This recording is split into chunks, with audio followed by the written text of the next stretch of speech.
पुरानी बात है। एक राजा एक गरीब स्त्री के प्रेम में पड़ गया। राजा था, स्त्री तो इतनी गरीब थी कि खरीदी जा सकती थी, कोई दिक्कत ना थी।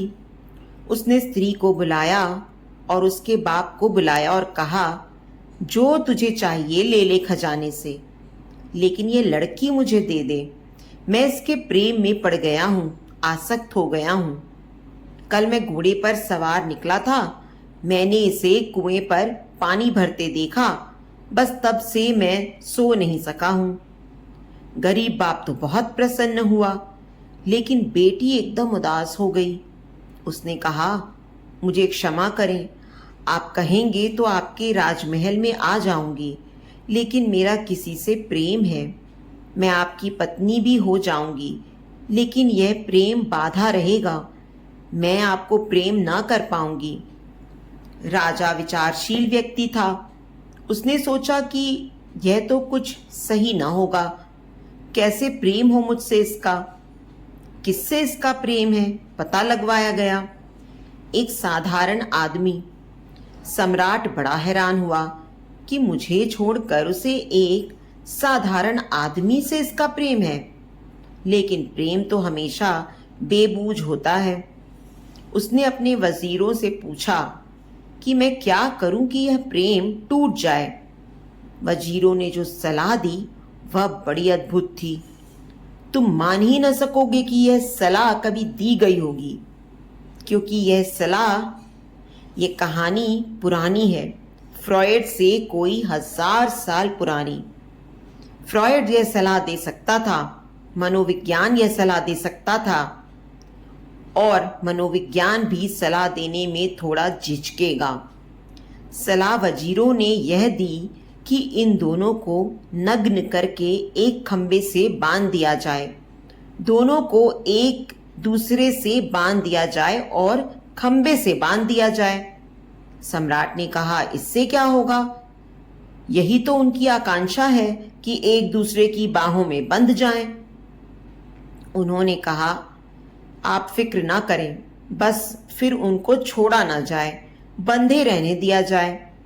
उनको आलिंगन में बांधकर नग्न एक खंबे से बांध दिया गया।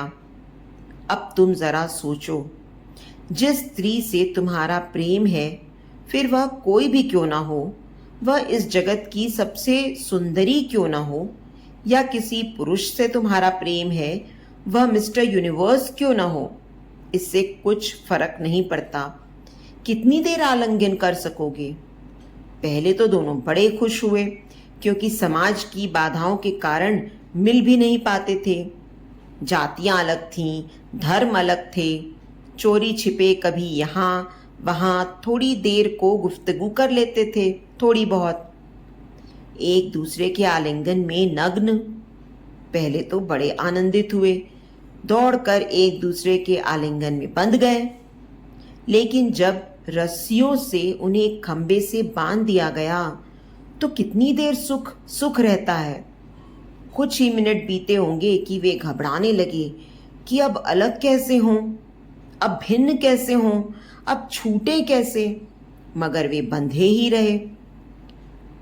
कुछ घंटे बीते और तब और उपद्रव शुरू हो गया। मलमूत्र का विसर्जन भी हो गया, गंदगी फैल गई, एक दूसरे के मुंह से बदबू भी आने लगी, एक दूसरे का पसीना भी। ऐसी घबराहट हो गई और 24 घंटे बंधे रहना पड़ा। फिर जैसे ही उनको छोड़ा, कहानी कहती है, फिर वे ऐसे भागे एक दूसरे से कि फिर दोबारा कभी एक दूसरे का दर्शन नहीं किया। वह युवक तो वह गांव ही छोड़कर चला गया। यह प्रेम का अंत करने का बड़ा ही आहत करने वाला उपाय हुआ, लेकिन बड़ा मनोवैज्ञानिक। तुम देखते हो, पश्चिम में प्रेम उखड़ता जा रहा है, टूटता जा रहा है। कारण, स्त्री और पुरुष के बीच कोई व्यवधान नहीं रहा है, इसलिए प्रेम टूट रहा है। स्त्री और पुरुष इतनी सरलता से उपलब्ध हो गए हैं एक दूसरे को कि प्रेम बच ही नहीं सकता। प्रेम टूटेगा ही। संयुक्त परिवार नहीं रहा, पश्चिम में तो पति और पत्नी दोनों रह गए हैं, एक मकान में अकेले। जब मिलना हो मिलें, जो कहना हो कहें, जितनी देर बैठना हो पास बैठें। कोई रुकावट नहीं, कोई बाधा नहीं।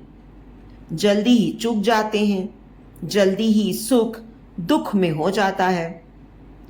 तुमने देखा, वही संगीत तुम पहली दफा सुनते हो, सुख दोबारा सुनते हो उतना सुख नहीं रह जाता। तीसरी बार सुनते हो सुख और कम हो गया। चौथी बार ऊब पैदा होने लगती है। पांचवी बार फिर कोई रिकॉर्ड चढ़ाए तो तुम सोचते हो कि मेरा सिर घूम जाएगा।